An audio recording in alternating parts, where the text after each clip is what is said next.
Sir ఇప్పుడు మన ఎకానమీలో మన తెలంగాణ స్టేట్లో రియల్ ఎస్టేట్ అనేది ఎంత ఎకానమీ జనరేట్ చేస్తుంది సార్? అంటే ఎంత పర్సెంటేజ్ ఎకానమీ జనరేట్ చేస్తుంది? అంటే మనకు మేజర్ రెవెన్యూ అంతా కూడా మనకు ఎక్కువ ఇన్కమ్ కూడా గవర్నమెంట్ వచ్చేది. ఏమో రెవెన్యూ ఎక్కువ అంటున్నారు, చాలా మంది అంటున్నారు. మరి ఎందుకు అంటే గ్రాడ్యుయేట్స్ అయిన వాళ్ళు ఎవరైతే ఉంటారో వాళ్ళు చాలా వరకు తక్కువ మంది ఈ ఫీల్డ్కి రావడానికి మొగ్గు చూపుతున్నారు. ఎందుకంటే తక్కువలో ఎందుకు రావాలి? ఎడ్యుకేషన్ బ్యాక్గ్రౌండ్ నుంచి గ్రాడ్యుయేషన్ పోస్ట్ గ్రాడ్యుయేషన్ రాకపోవడానికి రీజన్ ఏంటంటే ఇంతకుముందు ఏంటంటే కదర్ సుక్కలు వేసుకొని చేసిన వాళ్ళే రియల్ ఎస్టేట్ చేసే వాళ్ళే ఉండేది. ఇవాళ మార్కెట్ చాలా మందికి ఉన్న డౌట్ ఇది. ఆ డౌట్ ఏంటంటే ఈ రియల్ ఎస్టేట్ అనేది ఏదైతే ఉందో ఈ వ్యాపారంలో లీగల్ మనీ కంటే బ్లాక్ మనీ ఎక్కువ జనరేట్ అవుతుంది అని అంటున్నారు. సో దీన్ని ఎట్లా చూడొచ్చు మనం? గవర్నమెంట్ ఏదైనా card value as per registration ఎంత పోతున్నాం అంత గవర్నమెంట్ వాల్యూ ప్రకారమే. సో ఇప్పుడు ఎంత మ్యాక్సిమం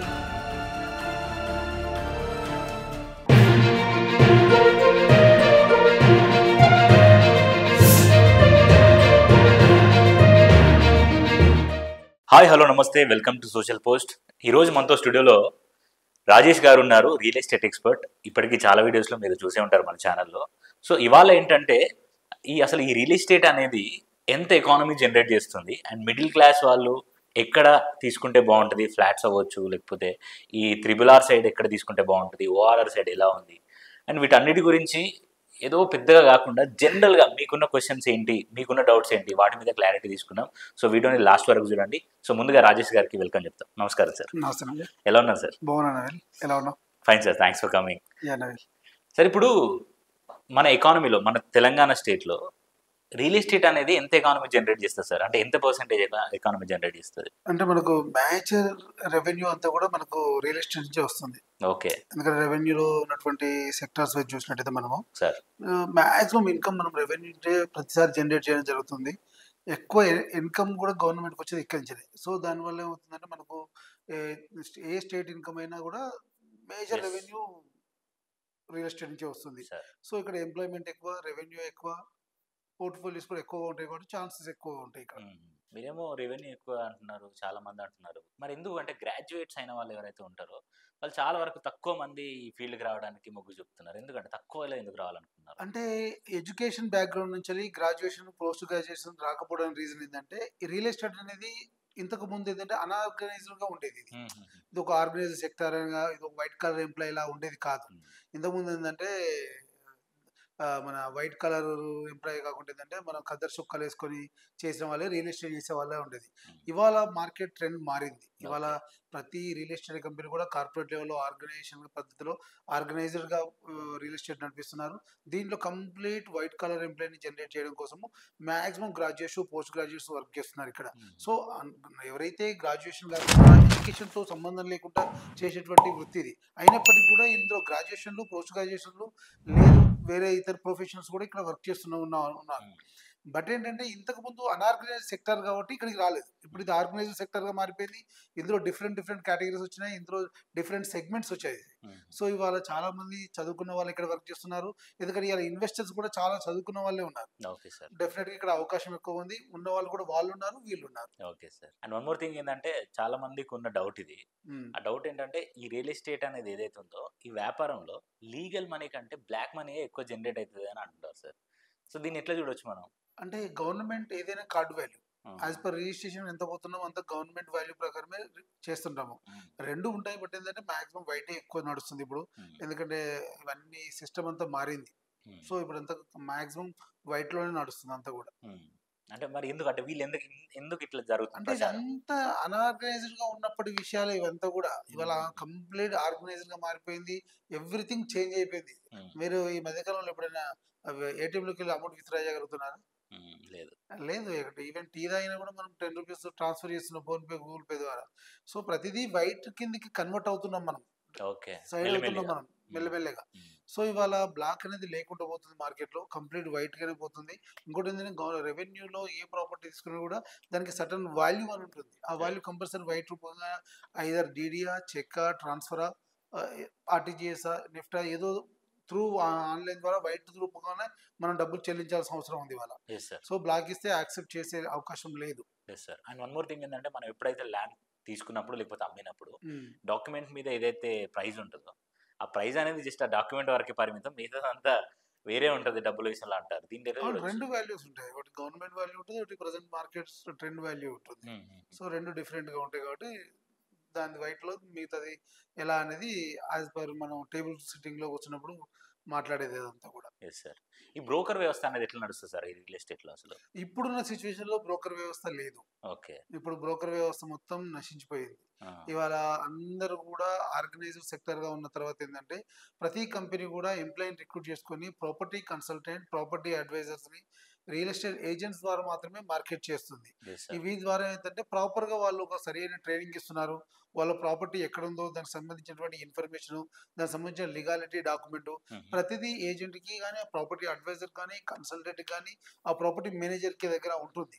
సో దాని ద్వారా ఇవాళ ప్రాపర్టీ ఇన్ని కంపెనీలు మార్కెట్‌లో ఉండి ఇంత పెద్దగా రెవెన్యూ జనరేట్ చేస్తూ ఇంత పెద్ద మార్కెట్ కావడానికి రీజన్ ఏంటంటే, ఈ ఆర్గనైజ్డ్ సెక్టార్‌గా రావడము, ఇంత నీట్‌గా ఒక సెగ్మెంట్‌గా క్రియేట్ చేయడం వల్లనే ఇవాళ జరుగుతుంది మార్కెట్. Yes sir. సో ఇవాళ బ్రోకర్ దందాలు అవన్నీ లేవు. ఓకే. ఏదున్నా కూడా నీట్‌గా ఉన్నటువంటి వాళ్ళ యొక్క ఎంప్లాయీస్ ద్వారా మాత్రమే మార్కెట్ చేస్తున్నారు. త్రూ ఏజెంట్స్ ఉంటారు కంపెనీకి. Yes sir. వాళ్ళు మార్కెట్ చేస్తున్నారు. ఎందుకంటే మిడిల్ మ్యాన్ లేకుండా ఏ మార్కెట్ నడవదు.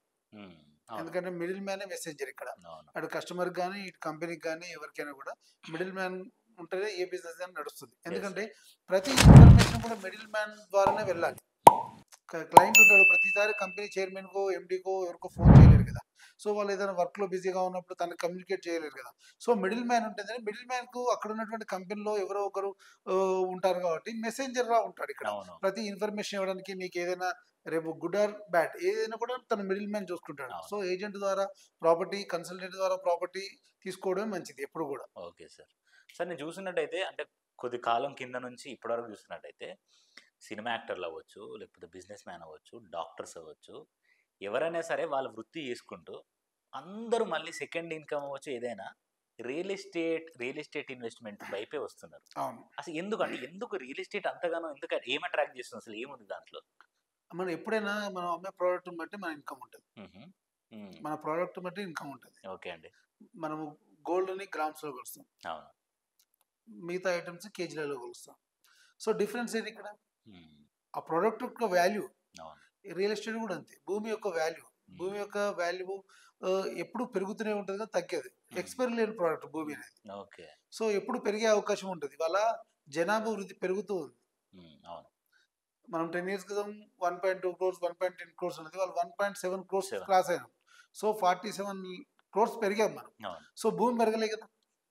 సో ఇన్వెస్ట్‌మెంట్ అనేది ఇవాళ ఎంప్లాయీస్ గాని, ఎడ్యుకేషన్ నుంచి వచ్చినటువంటి పిల్లలు గాని, ప్రతి వాళ్ళు ఇవాళ సిటీలో అర్బనైజేషన్ ఉండడానికి ఇష్టపడుతున్నారు. హ్మ్. ఎందుకంటే ఇక్కడ ఎడ్యుకేషన్ గాని, లైఫ్ స్టైల్ గాని, లివింగ్ గాని ఏదున్నా కూడా ఇక్కడ బాగుంటుందనే ఉద్దేశంతో. అవును. ఒకటి ఎంప్లాయ్‌మెంట్ ఎక్కువగా ఉంటుంది కాబట్టి ఈ ప్రాంతంలో, ఈ సిటీ ప్రాంతంలో ఉండడానికి ఎక్కువ అవకాశం ఉంది. ఇక్కడ ఎవరైతే ఈ భూమిలో మీద ఇన్వెస్ట్ చేశారో అక్కడ అర్బనైజేషన్ రావడం వల్ల ఇవాళ చేసినటువంటి రూ. 10 రూ. 20 అది రేపు 50-100 అయ్యే అవకాశం ఉంది. హ్మ్. సో ఈ అవకాశం వేరే ఏ ప్రొడక్ట్ మీద లేదు. ఒక భూమి మీదనే ఉంది.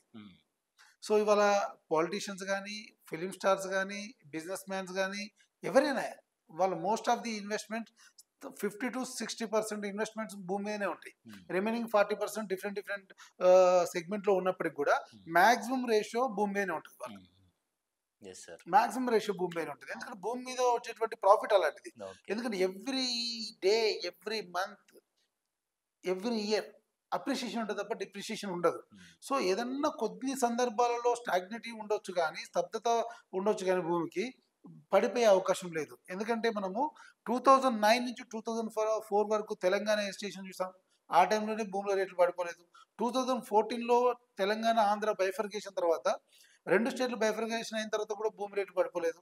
అప్పటినుంచెల్లి 2024 వరకు కూడా భూమి రేట్లు చాలా బాగున్నాయి. Yes sir. మధ్యలో కరోనా 2 ఇయర్స్ ఉన్నప్పటికి కూడా భూమి రేట్లు మరింత పెరిగినాయి కరోనా తర్వాత. అవును. ఎందుకంటే అందరికి కూడా ప్రాపర్టీ మీద గ్రిప్ రావడం ఒకటి, ప్రాపర్టీ కొనుక్కుంటే మనకు ఈ టైంలో ఉపయోగపడేది కదా అని ఒకటి, వాళ్ళు ఈ కరోనా టైంలో ఉన్నటువంటి సేవింగ్స్ అన్నీ కూడా తీసుకుపోయి భూముల మీద ఇన్వెస్ట్ చేయడము.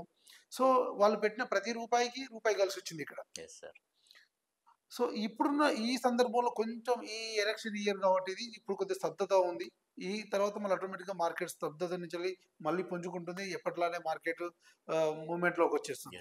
సో ఎవరైతే ఇన్వెస్టర్స్ ఉంటారో ఈ టైంలో కొనుక్కోవడం మంచిదని చెప్తాను. ఎందుకంటే ఈ టైంలో ఆ కంపెనీకి కానీ, ఆ ఇన్వెస్టర్ కానీ, ఆ ల్యాండ్ లార్డ్ కానీ ఎవరికైనా కొంత అమౌంట్ అవసరం ఉంటుంది. ఎందుకంటే రొటేషన్ పర్పస్లో కొంచెం టేబుల్ మీద కూర్చున్నప్పుడు కొద్దిగా రూపాయి తక్కువ ఇవ్వడానికి అవకాశం ఉంటుంది. ఈ టైంలో మీరు for example 5,000 10,000 for square yard ఉంది, మీకు 8,000కి ఇచ్చినా కూడా 2,000 ప్రాఫిట్లో ఉన్నట్టు. ఎట్ ఏ టైం మార్కెట్ పెరిగినప్పుడు ఆ 10 ఏముంది 12 అవుతుంది. సో అప్పుడు మీ అప్రిషియేషన్ 4,000 పెరిగినట్టే కదా. సో ఈ టైంలో రైట్ టైం ఇది, రైట్ టైంలో ఇన్వెస్ట్ చేయడం అనేది రైట్ డిసిజన్ తీసుకోవాలి. ఈ టైంలో ఎవరైతే ఇన్వెస్ట్ చేద్దాం అనుకుంటారో వాళ్ళు చూడండి. కానీ ఇక్కడ ఏం చేస్తుంటారు మన వాళ్ళు, మార్కెట్ బాగాలేదు కదా ఇప్పుడు కొనేం చేయాలి అంటారు. ఇది మార్కెట్ బాగాలేదు ఇప్పుడు ఏం కొనాలి, మార్కెట్ ఇంకా తక్కువ ఇస్తారు కదా. మార్కెట్లో మార్కెట్ బాగాలేదనేది ఎప్పుడు ఉండదు. మార్కెట్ కొంచెం స్తబ్దత ఉంది, కానీ మార్కెట్ వన్స్ ఒకసారి పెరిగిందంటే నువ్వు కొనలేవు. అప్పుడు కొనలేవు. నువ్వు కొనేది మనం ఇప్పుడు ఎవరైనా ఇన్వెస్టర్స్ ఉన్నారు, మనం కొంటున్నది మన కోసమా లేదా మనం వ్యాపారం చేద్దాం అనుకున్నామా, ఈ ప్రాపర్టీ మీద ఈ రోజు ఇన్వెస్ట్ చేసి ఒక 1 మంత్కో 2 మంత్స్కో అమ్ముదాం అనుకుంటున్నామా, లేదు నీ ప్రాపర్టీ నా బిడ్డల కోసము, నా పిల్లల కోసము, వాళ్ళ చదువుల కోసము, వాళ్ళ భవిష్యత్తు కోసము, వాళ్ళ నెక్స్ట్ జనరేషన్ పిల్లలకి ఇవ్వడం కోసము, లేదు నేనే ఒక 10 years తర్వాత ఈ ప్రాపర్టీని సేల్ చేసి ఏదైనా ప్రాపర్టీ వేరే కాడ కొనుక్కుందాము అనుకున్నప్పుడు మాత్రం డెఫినెట్గా ఈ టైంలో ప్రాపర్టీ మీద ఇన్వెస్ట్ చేయండి. ఇది రైట్ టైం. కానీ లేదు నేను ఈ ప్రాపర్టీ ఇన్వెస్ట్మెంట్ మోడ్లో కాదు, బిజినెస్ మోడ్లో చేస్తా, నేను ఈరోజు ఇన్వెస్ట్ చేస్తా రేపు అమ్మేస్తా, లేదు ఒక వారానికి అమ్మేస్తా, ఒక నెలకు అమ్మేస్తా అంటే ఇన్వెస్ట్ చేయడం కరెక్ట్ కాదు ఈ టైంలో. లాంగ్ టర్మ్ ఇన్వెస్ట్మెంట్ ఉన్న వాళ్ళు ప్రతి వాళ్ళు ఈ టైంలో ఇన్వెస్ట్ చేయడము, మీ దగ్గర డబ్బులు లేకపోయినా ఏదో ఒక ప్రయత్నం చేసి ఐదర్ లోనా ఇంకేదన్నా సోర్సెస్ ద్వారా మీరు ఇప్పుడు ఇన్వెస్ట్ చేయండి. ₹1 తక్కువ వచ్చే అవకాశం ఉంటుంది, సేమ్ టైం మీకు అప్రిషియేషన్ డబుల్ వచ్చే అవకాశం ఉంటుంది. పెరిగిన తర్వాత కొనుక్కోవడం కంటే ఇప్పుడు కొనుక్కోవడం వల్ల మీకు 50% వేరియేషన్, 50% ప్రాఫిట్ మీకు వచ్చే అవకాశం ఉంటుంది. ఇవాళ 2,000 ప్రాఫిట్ మీకుంటే అది రేట్ పెరిగిన తర్వాత 4,000 అప్రిషియేషన్ పెరిగే అవకాశం ఉంటుంది. సో బెటర్ అయితే చాలా బెటర్ ఆప్షన్. ఎందుకంటే మనం షార్ట్ టర్మ్ ఇన్వెస్ట్మెంట్ గా చూడట్లే కదా, మనం వ్యాపారం చేద్దాం అనుకున్నప్పుడు ఈ టైం కరెక్ట్ కాదు. కానీ మనం అందరం కూడా లాంగ్ టర్మ్ పిల్లల ఇన్వెస్ట్మెంట్ కోసము, మన భవిష్యత్తు కోసం చూస్తున్నప్పుడు ఈ టైం కరెక్ట్ ఇన్వెస్ట్మెంట్. ప్రతి వాళ్ళు ఎవరో చెప్తున్నారు ఈ మార్కెట్ బాగాలేదు, మార్కెట్ స్లో ఉంది, ఇప్పుడు కొనొద్దురా అంటున్నారు. ఎందుకు కొనొద్దు అనే విషయాన్ని ఎవరు అడగట్లేదు. ఎందుకంటే ఇప్పుడు ఎందుకు కొనుక్కోవద్దు అంటున్నారు వాళ్ళు, ఎందుకు ఇన్వెస్ట్ చేయొద్దు అంటున్నారు? భూమి రేట్లు ఇంకా పడిపోయే అవకాశం ఉందా? అసలు డెఫినెట్గా లేదు. భూమి రేట్ ఎందుకు పడిపోతుంది? ఇవాళ 3 crores per acre కొనుక్కున్న వాడు 2 crores కి అమ్మడు కదా. అవసరమైతే అట్లా ఉంచుకుంటాడు, ఫ్యూచర్లో అమ్మేస్తాడు. అంతేగాని మార్కెట్లో 3 కోట్లు కొన్నవాడు 2 కోట్లకు 1.5 అమ్మడు కదా. ఈ ఆలోచనలో ఎవరు ఉండకూడదు ఇన్వెస్టర్స్. ఈ ఇన్వెస్ట్మెంట్ మీకు చేయాలనే ఆలోచన మీకు ఉంది అంటే ఇమ్మీడియట్గా ఇన్వెస్ట్ చేసేయండి. ఎక్కడైతే మీ దగ్గర ఎంత బడ్జెట్ ఉంటే అంత బడ్జెట్, మీ దగ్గర 10 లక్షలు ఉంటే 10 లక్షల బడ్జెట్లో ఎక్కడ ప్రాపర్టీ దొరికితే అక్కడ ఇన్వెస్ట్ చేయండి. మీ దగ్గర ఎంత ప్రాఫిట్ అంత ఇన్వెస్ట్ చేయండి. ఇది రైట్ టైం. మీరు అంతేగాని ఎవరి మాటలు నమ్మి ఇప్పుడు ఇన్వెస్ట్ చేయడం ఆపేశారనుకోండి, వన్స్ మార్కెట్ మూవ్మెంట్లోకి వచ్చి బాగా రేట్లు పెరిగే అవకాశం డెఫినెట్గా ఉంటుంది. ఎందుకంటే లాస్ట్ 8 months నుంచి మార్కెట్లో రేట్లు ఏ కంపెనీ కూడా ఇన్వెస్టర్స్ కూడా పెంచలేదు, ఏ ల్యాండ్ కూడా పెంచలేదు. ఎందుకంటే మార్కెట్ ఎలక్షన్ ఇయర్ కావడం ఒకటి, elections back to back elections రావడం, ఆ తర్వాత మార్కెట్లో కొద్ది ఎకానమీ చేంజెస్ రావడము, కొద్ది ఎఫెక్ట్స్ ఉన్నాయి. సో మార్కెట్ డెఫినెట్గా కోలుకుంటుంది. ఎందుకంటే మీకు చెప్పినటువంటి 14 తెలంగాణ ఎడ్యుకేషన్ కానీ, 14 బైఫర్గేట్ కానీ, 19 to 22 కరోనా కానీ, ఇవన్నీ ఇంత పెద్ద కరోనా అయితే ప్రపంచ విపత్తు. వీటినన్నీ ఎదుర్కొని వచ్చినటువంటి మార్కెటే నిలబడింది. సో ఇటువంటి చిన్న ఇష్యూస్ ఇవి ఒక 3 months 6 months ఉండేవి. ఆల్రెడీ మనం మార్కెట్ డిసెంబర్తో కంపేర్ చేస్తే ఈ ఫిబ్రవరిలో చాలా బాగుంది, కొంచెం ఇంప్రూవ్మెంట్ కనపడింది. సో కంపేర్ చేస్తే మార్చ్ ఏప్రిల్లో ఇంకా అవకాశం ఉంటుంది, పెరిగే అవకాశం ఉంటుంది. ఇన్వెస్ట్ చేద్దామని మీకు అనుకుంటే డెఫినెట్గా ఈ టైంలో ఇన్వెస్ట్ చేసేయండి. ఎవరి మాటలు వినొద్దు. మీ దగ్గర ఎంత అమౌంట్ ఉంటే అంత మీ బడ్జెట్ స్థాయిలో మీకు ఎక్కడ ప్రాపర్టీ కావాలంటే అక్కడ వెళ్ళి ఇన్వెస్ట్ చేయండి. అంతేగాని వన్స్ మార్కెట్లో రేట్ పెరిగిన తర్వాత కొనాలంటే ఎప్పటికీ చాలా వేరియేషన్ ఉంటుంది. సేమ్ టైం గవర్నమెంట్ సంబంధించినటువంటి అన్ని రకాల యాక్టివిటీస్ కూడా నడుస్తున్నాయి. మన డల్లాస్లో మన జరిగినటువంటి బిజినెస్ దాంట్లో కూడా మనకు ఆల్మోస్ట్ 1.75 crores ఇన్వెస్ట్మెంట్స్ మనకు హైదరాబాద్కి రావడం జరిగింది. So one by one implement అవుతుంటాయి. అవి గ్రౌండ్ లెవెల్లోకి వచ్చేలోపు మీరు కొనలేదు అనుకోండి, ఆటోమేటిక్గా ప్రైసెస్ పెరుగుతాయి. ఆ రోజు కొంటే బాగుండే, ఈ రోజు కొంటే బాగుండే. గతంలో మాట్లాడుకున్నాం మనం, అరే ఆ రోజు ₹5, ఈ రోజు ₹10, ఈ రోజు ₹1000, ఈ గతంలో విన్నాం ఇవన్నీ. ఇవాళ అన్ని రకాల సోర్సెస్ ఉన్నాయి, అన్ని రకాల అవకాశాలు ఉన్నాయి, అన్ని రకాల సెగ్మెంట్లో ప్రాపర్టీస్ ఉన్నాయి. సో మీకు ఏ రకమైన సెగ్మెంట్ కావాలి, ఎక్కడ ప్రాపర్టీ కావాలో అక్కడ డెఫినెట్గా ఇన్వెస్ట్ చేయండి. ఇప్పుడు ఇమీడియట్గా డిసిషన్ తీసుకోండి. అంతేగాని మీరు వెయిట్ చేద్దాం అనుకుంటే ప్రైసెస్ పెరుగుతాయి. వన్స్ ప్రైసెస్ పెరిగిన తర్వాత కొనాలంటే అప్పుడు ఇంకా ఇబ్బంది అవుతుంది. Yes sir. అండ్ ఇంకొకటి, ఇప్పుడు మిడిల్ క్లాస్ వాళ్ళు ఇన్వెస్ట్ చేయాలంటే ఖచ్చితంగా RRR వైపు పోవాల్సిందని అంటున్నారు చాలా మంది. అది నిజమేనా సార్? అంటే మనకు 3 రకాల ఇన్వెస్ట్మెంట్ పాయింట్స్, 3 రకాల స్ట్రాటజిక్ లొకేషన్స్ ఉంటాయి. ఫస్ట్ థింగ్ ఏంటంటే విత్ ఇన్ ది హైదరాబాద్లో ఆల్రెడీ ల్యాండ్స్ ఆల్రెడీ అయిపోతానికి వచ్చింది. సరే ఎక్కడన్నా ఉందంటే కొద్దిగా మనం ఇన్వెస్ట్ చేయలేని పరిస్థితి. ఇక్కడ ఎవరైనా ఇన్వెస్ట్ చేస్తున్నారంటే వాళ్ళు ఇమీడియట్గా హౌస్ కన్స్ట్రక్షన్ పర్పస్లో విత్ ఇన్ ది ORR, మనకు ORR నుంచి 5 కిలోమీటర్స్ వరకు స్ట్రాటజిక్ లొకేషన్ 1గా మనం చెప్తాము. ఈ ORRకు స్ట్రాటజిక్ 1 ఏదైతే అనుకున్నామో 5 కిలోమీటర్స్ రేడియేషన్లో ఇక్కడ 20 నుంచి 25,000 గజం, కొన్ని ఏరియాలో 30,000 35,000 గజం, కొన్ని ఏరియాలో 40,000 పర్ స్క్వేర్ యార్డ్ నడుస్తుంది. ఈ పర్టికులర్ లొకేషన్లో ఇన్వెస్ట్ చేస్తే ఏమైందంటే అక్కడ already villa communities, apartments, gated communities వస్తున్నాయి. కొంతవరకు అర్బనైజేషన్ క్రియేట్ అవుతుంది, కొంత నడుస్తుంది కొన్ని ఏరియాల్లో. సో ఇక్కడ ఇన్వెస్ట్ చేయడం వల్ల మీకు ఇన్వెస్ట్మెంట్ అనేది ఇమీడియట్ ఎక్కువ ఎఫెక్ట్గా ఉంటుంది, మీకు రిటర్న్ ఆన్ ఇన్వెస్ట్మెంట్ కూడా ఇమీడియట్గా ఉంటుంది ఈ పర్టికులర్ లొకేషన్లో. ORR 5 kilometres. ఇంకోటి స్ట్రాటజిక్ లొకేషన్ 2 ఉంటుంది. ఫర్ ఎగ్జాంపుల్ ORR నుంచి 20-25 కిలోమీటర్స్, 15 to 25 కిలోమీటర్ డిస్టెన్స్లో ఉన్నటువంటి, for example Bengaluru highway Shadnagar, Srisailam హైవేలో కందుకూరు, కడతాల్, ఇట్లా మనం డిఫరెంట్ లొకేషన్ తీసుకున్నప్పుడు ఈ పర్టికులర్ లొకేషన్లో మనము స్ట్రాటజిక్ లొకేషన్ 2గా చూస్తాము. ఇక్కడ 15,000 నుంచి 20,000 మధ్యలో, 25,000 మధ్యలో ఇక్కడ ప్రాపర్టీస్ దొరుకుతాయి. స్ట్రాటజిక్ లొకేషన్ 3 అంటే regional ring road connectivity, like Balanagar కానీ, ఇటు పోతే మనకు జడ్చర్ల కానీ, మన వరంగల్ హైవేలో భువనగిరి, యాదగిరిగుట్ట కానీ, ఇటు పోతే కడతాల్, యాచారం, కడతాల్, ఈ ఆమన్గల్, ఈ ఏరియాలో ఏంటంటే మనకు కొంచెం ప్రైస్ తక్కువ దొరుకుతాయి. 10 నుంచి 13,000, 15,000 లోపు దొరుకుతాయి. స్ట్రాటజిక్ లొకేషన్ 2లో 15 నుంచి 25,000 మధ్య దొరుకుతాయి. స్ట్రాటజిక్ లొకేషన్ 1లో 20 నుంచి 30, 35,000, 40,000 మధ్య దొరికే అవకాశం ఉంటుంది.